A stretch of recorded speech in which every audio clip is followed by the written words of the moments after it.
इथे आपण चाळण बाजरीचे पीठ घेतले, आता ते भाजून घेऊया. अगदी गुलाबी कलर येईपर्यंत आपल्याला हे बाजरीचे पीठ भाजून घ्यायचंय.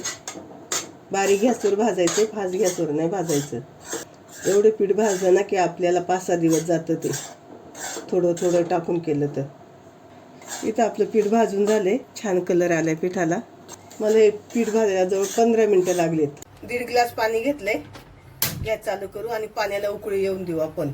आता उकळी यायच्या आधी आपण पाण्यात गूळ टाकणार आहे. गूळ तुम्हाला जेवढं गोड पाहिजे त्याप्रमाणे गूळ टाका. आणि त्यामध्ये आपण कच्चं तेल 1 चमचाभर ओतणार आहे. आता त्याला उकळी येऊन देऊ आपण. आपण बाजरीचं पीठ भाजलं होतं, ते बाजरीचं पीठ इथं घेणार आहे. त्यामध्ये पाणी ओतणार आहे आणि हे पीठ मिक्स करून घेणार आहे आपण. याच्यात एकही गुठळी नाही ठेवायची.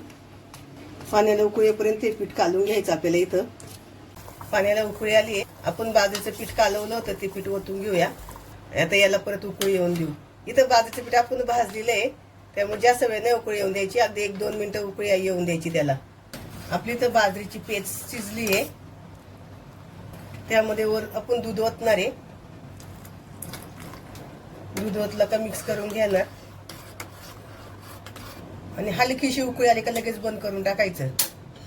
इथे बघा आपली बाजरीची पेज छान तयार झाली. तुम्ही सकाळी चहा पिता, चहाऐवजी जर हे पिला तर एकदम भारी लागते. चहा सोडण्यासाठी उत्तम पर्याय बाजरीची पेज.